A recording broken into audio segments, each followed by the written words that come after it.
नमस्कार दोस्तों, राधे राधे। आपका हमारा चैनल में स्वागत है। महाधर्म योग टीवी में इस बार सकट चौथ का व्रत 17 जनवरी 2025 को रखा जाएगा। उद्यातिथि के अनुसार सकट चौथ का व्रत इस बार 17 जनवरी 2025 को रखा जाएगा। सकट चौथ की चतुर्थी तिथि 17 जनवरी की सुबह 4:06 पर शुरू होगी और तिथि का समापन 18 जनवरी को सुबह 8:30 पर होगा। तिलकुट चौथ 2025 डेट।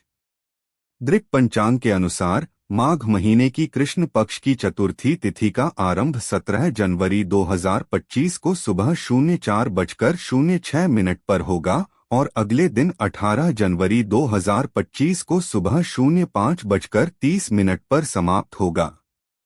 ऐसे में उद्यातिथि के अनुसार 17 जनवरी 2025 को दिन शुक्रवार को सकट चौथ मनाया जाएगा। लाभ मुहूर्त सुबह 8:34 से 9:53 तक।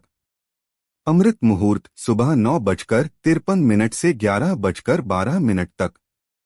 इन मुहूर्तों के दौरान भगवान गणेश की पूजा करना विशेष फलदायी माना जाता है। सकट चौथ के दिन चंद्रमा का उदय सायंकाल 7:32 बजे होगा। इस समय पर चंद्रदेव की पूजा कर उन्हें अर्घ्य अर्पित किया जाएगा। यह समय व्रत का समापन करने के लिए शुभ होता है।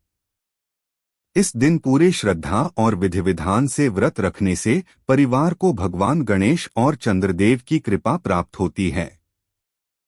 धार्मिक ग्रंथों में सकट चौथ व्रत का विशेष महत्व बताया गया है।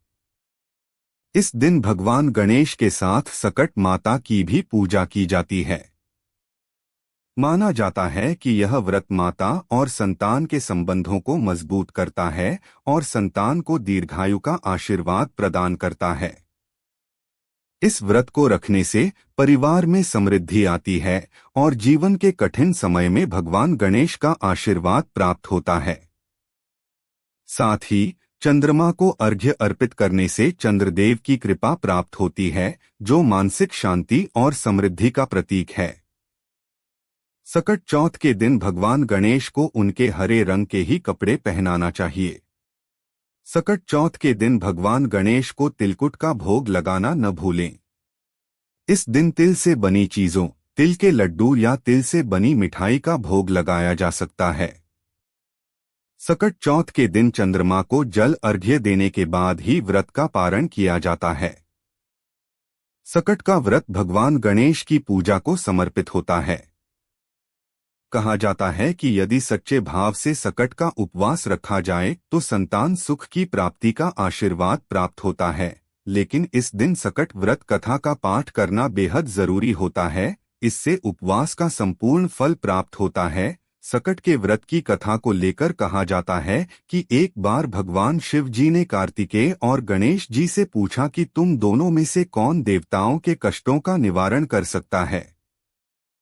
शिव जी की यह बात सुनकर दोनों ने ही स्वयं को इस कार्य के लिए सक्षम समझा।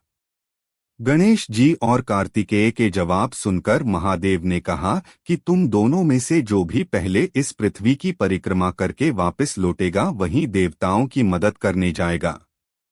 शिव जी के इस वचन को सुनकर कार्तिकेय अपने वाहन मोर पर सवार होकर पृथ्वी की परिक्रमा के लिए निकल गए। लेकिन इस दौरान भगवान गणेश विचारमग्न हो गए कि वे चूहे के ऊपर चढ़कर सारी पृथ्वी की परिक्रमा करेंगे तो इसमें बहुत समय लग जाएगा। इस समय गणेश जी को फिर एक उपाय सूझा। वह अपने स्थान से उठकर अपने माता पिता की साथ परिक्रमा करके वापस बैठ गए। वहीं पृथ्वी की पूरी परिक्रमा करके कार्तिकेय भी लौट आए और स्वयं को विजय बताने लगे। फिर जब भोलेनाथ ने गणेश जी से पृथ्वी की परिक्रमा न करने का कारण पूछा तो गणेश जी ने अपने उत्तर में कहा कि माता पिता के चरणों में ही समस्त लोक हैं। गणेश जी के जवाब सुनकर शिव जी ने गणेश जी को देवताओं के संकट दूर करने की आज्ञा दी। इतना ही नहीं, शंकर जी ने कहा कि जो भी साधक चतुर्थी के दिन तुम्हारा श्रद्धा पूर्वक पूजन करेगा और रात्रि में चंद्रमा को अर्घ्य देगा उसके सभी कष्ट दूर हो जाएंगे। इस दिन तिल से बनी चीजों, तिल के लड्डू या तिल से बनी मिठाई का भोग लगाया जा सकता है।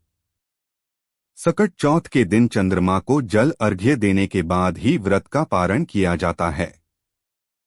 सकट चौथ के दिन भगवान गणेश को उनके हरे रंग के ही कपड़े पहनाना चाहिए। सकट चौथ के दिन भगवान गणेश को तिलकुट का भोग लगाना न भूलें। इस दिन तिल से बनी चीजों, तिल के लड्डू या तिल से बनी मिठाई का भोग लगाया जा सकता है। सकट चौथ के दिन चंद्रमा को जल अर्घ्य देने के बाद ही व्रत का पारण किया जाता है। सकट चौथ के दिन चंद्रमा का उदय सायंकाल 7:32 बजे होगा।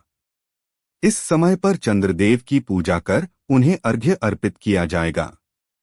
यह समय व्रत का समापन करने के लिए शुभ होता है। इस दिन पूरे श्रद्धा और विधि विधान से व्रत रखने से परिवार को भगवान गणेश और चंद्रदेव की कृपा प्राप्त होती है। आपको ऐसी जानकारी देखने के लिए चैनल को सब्सक्राइब करें। धन्यवाद।